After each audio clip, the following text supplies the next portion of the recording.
8 तारीख को महीना 8 2023 को वो अपनी ड्यूटी पूरी करके घर वापस लौट रही थी। नंगला केकन की 100 मीटर दूरी पर उन्हें बारदार हत्यारों से निर्मम हत्या कर दी गई उनकी। आज तक उनके हत्यारे खुलेआम घूम रही हैं। हमें भी डर है, हमारी सेफ्टी नहीं है, कोई पुलिस हमारे घर नहीं आई, कुछ नहीं हुआ। लेकिन हमारे परिवारों को धमकियाँ दी जा रही हैं कि अभी तो एक मरी है, अभी तो और भी मारे जाएंगे। केवल इतनी रंजिश है कि उसको को आंगनबाड़ी हमारी बहू आँख से नहीं आ रही थी, वो उसको हटाना चाहता था, इसलिए उसने किसी अज्ञातों से और राजेश कुमार से उठवा दिया। बुरी तरह घटना का अंजाम दिया है और उसको मृत्यु के घाट पहुंचा दिया। कि कहीं की ईंट कहीं का रोरा और भानुमती ने कुरमा जोड़ा, ऐसे पुलिस ने जोड़ करके और जो कहा है उसको फंसा के जेल भेज दिया है। नरेंद्र मोदी जी को, राष्ट्रपति को, मुख्यमंत्री को, थाना अध्यक्ष को, एसपी को और डीआईजी को, आईजी को सबने हमने एप्लीकेशन भेज चुके हैं। हमारी लौट के आ रही है। थाना प्रभारी जो रख देगा अभी तुम्हें जेल जाना चाहिए। नमस्कार, आप देख रहे हैं सौगन टीवी और मैं हूं आपके साथ राधिका शर्मा। मैं नंगला मानसिंह से, थाना जसराना से, जिला फिरोजाबाद से बोल रही हूँ। मेरा नाम पूनम है। मेरी मम्मी रोजाना नंगला केकन में पढ़ाने जाती थी। 8 तारीख को महीना 8 2023 को वो अपनी ड्यूटी पूरी करके घर वापस लौट रही थी। नंगला केकन की 100 मीटर दूरी पर उन्हें बारदार हत्यारों से निर्मम हत्या कर दी गई उनकी। और आज तक उनकी कोई सुनवाई नहीं हुई है। आज तक उनके हत्यारे खुलेआम घूम रही हैं। हमें भी डर है, हमारी सेफ्टी नहीं है, कोई पुलिस हमारे घर नहीं आई, कुछ नहीं हुआ। लेकिन हमारे परिवारों को धमकियाँ दी जा रही हैं कि अभी तो एक मरी है, अभी तो और भी मारे जाएंगे। और इससे हमें बहुत डर है। हमें अपनी फैमिली भी देखनी है। इससे हम पढ़ने लिखने में असमर्थ है। हमारे घर वाले हमें घर से बाहर नहीं निकलने देते इस डर की वजह से। तो मैं तो बस इतना ही चाहती हूँ कि जो हत्यारे खुलेआम घूम रहे हैं वो पकड़े जाए। उन्हें कुछ ऐसा था कि आपसी रंजिश थी या फिर कोई और वजह थी जो उनके साथ? वो नौकरी को लेकर के, राशन को लेकर के ये बातें हुई हैं। और जो हमारे प्रधान जी जो थे उन्होंने धमकी भी दी थी मम्मी को कि ये दोनों आंगनवाड़ी कैसे हटवाई जाएंगी। वहाँ ब्लॉक में जाके उन्होंने ये बोला था। मेरी दादी और मेरी मम्मी 2 आंगनवाड़ी हैं, उनसे बोला ब्लॉक में जा कर के कि ये दोनों आंगनवाड़ी कैसे हटवाई जाएंगी। तो उन मैडम ने ये बोला कि इनकी गलती क्या है, हमें क्यों हटवाया जाए। और हमारा अभी मम्मी की मदर होने से पहले कुछ दिन पहले एक नया समूह बना था। उस समूह ने ये बोला कि राशन कम कर दिया, जो राशन आया उसमें से कुछ राशन कम कर दिया। तो मम्मी ने जवाब मांगा कि इसमें से राशन इतना आता, इतना कम क्यों है। तो उन्होंने बोला कि हमने प्रधान के कहने से किसी को दे दिया है। तो मम्मी ने बोला इसमें प्रधान कौन होता है हमारे राशन में बोलने वाला, जवाब तो हमें देना पड़ेगा ऊपर की राशन कम क्यों है। तो मम्मी ने इसे प्रधान के खिलाफ बोला, ऊंची आवाज उठाई, तो उनके साथ ऐसा कर दिया गया। साथ में क्या लगती थी आपकी जो मृतक है, वो क्या लगती थी? मृतक हमारी पुत्रवधू बहू थी आपकी? पुत्रवधू जी, बेटे की पत्नी। बेटे की पत्नी। तो क्या कुछ है, किस तरह से देखा जाए तो प्रधान की बात कर रही है आपकी, साथ में जो पोती है प्रधान के लिए कह रही हैं, तो क्या लगता है आपकी रंजिश की वजह से ये सब कुछ हुआ है? हमारी रंजिश की वजह से, केवल इतनी रंजिश है कि उसको को आंगनबाड़ी हमारी बहू आँख से नहीं आ रही थी, वो उसको हटाना चाहता था, इसलिए उसने किसी अज्ञातों से और राजेश कुमार से उठवा दिया। बुरी तरह घटना का अंजाम दिया है और उसको मृत्यु के घाट पहुंचा दिया।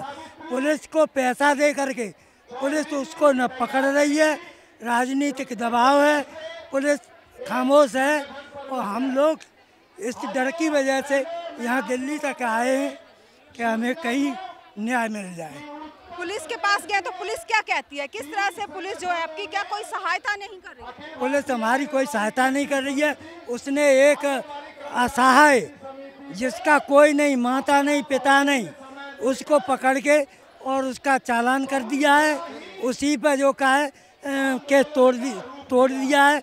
और कह रहे हैं कि इसने आया पीछे से चाकू पकड़ा और ऐसे गोच करके इसके मार डाला।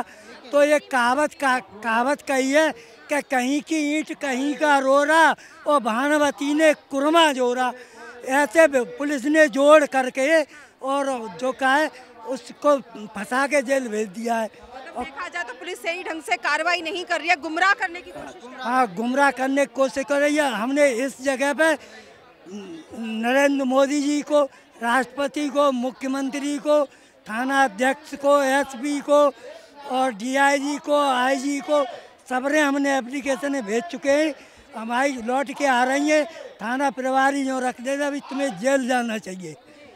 क्या तुम अभी नहीं बैठ रहे हो, इतने दिन हो गए, तो वो अपने पास रख लेते हैं, उस पर कोई कार्रवाई नहीं हो रही। कोई कार्रवाई अभी तक कोर्ट में पेश नहीं किया गया है। अगर उन्होंने जिसको पकड़ा भी है उसको कोर्ट में भी पेश नहीं अभी कोर्ट में पेश नहीं है, वो जेल में पड़ा है। और जो कातिल खुलेआम घूम रहे हैं, करवाने वाला भी खुलेआम घूम रहा है। करवाने वाला भी खुलेआम घूम रहा है। क्या लगता है कौन है करवाने वाला? अब ये इनका परिवार, मैं तो मेरी मृतका की बहन हूँ मैं, ठीक है। और मैंने तो जैसे सुना इनके घर पे जाने के बाद कि जैसे मर्डर होने के बाद सूचना प्रधान जी को ही मिली, पहली सूचना प्रधान जी को मिली। प्रधान जी पुलिस को लेके घटना स्थल पे पहुंच गए, तो क्या प्रधान जी का फर्ज ये नहीं बनता था कि वो मतलब परिवार को सूचना दें, या पुलिस का फर्ज नहीं बनता था कि वो परिवार को सूचना दे? परिवार को इन लोगों ने किसी ने सूचना नहीं दी। आम जनता के जरिए इन लोगों को पता चला। जैसे मृतका का पति वहां पहुंचा तो पति को पुलिस ने घेर लिया, उसका फोन छीन लिया, ठीक है, और बॉडी को उधर पैक कर लिया और बॉडी को ले गए अपनी गाड़ी में डाल के। उसके बाद उसको छोड़ा क्या, थाने ले गए उसके पति को। कितने समय के बाद है जो आपके माता का जो शरीर था आपको सौंपा गया? अगर प्रधान जी हमारे इतने ही हमदर्दी थे कि बॉडी उन्होंने, चलो गांव प्रधान थे, मानती हूँ कि गांव पर सरपंच को किसी ने सूचना दे दी, तो क्या सरपंच का फर्ज नहीं बनता कि परिवार को सूचना दे? अगर बुराई थी तो मेरी बॉडी उठवाने वाले वो कौन होते थे, और अगर भलाई थी तो कभी मेरे दरवाजे आके शोक मनाने आ जाते, कभी शोक मनाने आ जाते। कितने वक्त के बाद जो मृतक का जो शरीर था वो आप लोगों को सौंपा? कम 1 बजे उनकी लगभग 1-1.5 बजे की समथिंग हत्या कर दी गई थी। हम लोगों को 3 बजे की समथिंग पता चली। तो जब हम वहाँ पहुँचे तो हमारी मम्मी, हम वहाँ से हमें पता चला, हम तुरंत गए, वहाँ से लाश को ले जाया चुका था।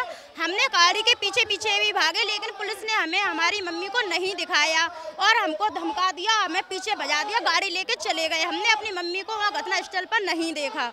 इतनी जल्दी मचा दी खेत से उठाने में लाश को कि हमने उन्हें नहीं देखा। बॉडी थाने में भी नहीं ले गए। कितने समय के बाद शव आपको सौंपा गया? सब तो हमको नहीं सौंपा गया, वो तो पोस्टमार्टम होने के बाद ही सौंपा गया है। तो हम लेके आए और हाथ की बदमाश के हाथ की पट्टी भी मिली है, चाकू भी मिला है, बहू के जेवर भी है और जो का रेती का धारदार हथियार भी है। इन पे कोई कार्रवाई नहीं हो रही है। के बाद रात में मिली है, कान का कुंडल मिला है, ठीक है, उसका रजिस्टर मिला है, उसके हाथ में जो पन्नी थी मिला, पर्स में पैसे मिले। कुछ नहीं ले गए वो लोग, तो मोबाइल ले गए, बताया मोबाइल ले गए। मोबाइल दूसरे दिन उन्होंने बरामद किया। जानना चाहती हूँ कि वो मोबाइल उतनी देर रहा कहाँ? सरकारी मोबाइल है, उसमें जीपीएस है, कोई हटा नहीं सकता। वो जीपीएस पूरी रात कहाँ घूमा था, किसके घर में था, किसकी छत पे था, या थाने में ही था? जब पुलिस इतना केस दबा रही है तो थाने में ही होगा। दूसरे दिन लाके वहाँ पटक दिया होगा, दिखा दिया। हम लोगों के सामने थोड़ी बरामद किया, उन्होंने खुद बरामद किया। कब नहीं किया, तो वो मतलब मोबाइल 24 घंटे बाद बरामद किया। 24 घंटे बाद फिंगरप्रिंट नहीं लिए, कुछ नहीं लिया, बॉडी स्कैन नहीं करी, कुछ नहीं लिया। बॉडी स्कैन के लिए जब घर वाले मौखिक में पूछते हैं तो वो बोलते हैं कि खून में लथपथ थी, उसमें क्या स्कैन होता? बॉडी स्कैन तो करनी चाहिए थी ना। मोबाइल के फिंगरप्रिंट नहीं होंगे क्या?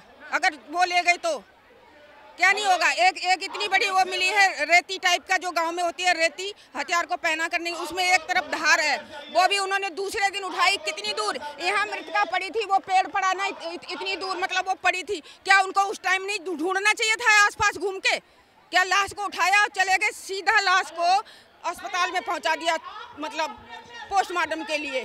थाने में जानी चाहिए थी, थाने में हमारी बॉडी नहीं थी। अगर बात की जाए तो कुछ साजिशों के तहत जो है इस हत्या को अंजाम दिया। इस खबर में फिलहाल इतना ही। ऐसी और खबरों के लिए जुड़े रहिए हमारे साथ, देखते रहिए सौगंध टीवी।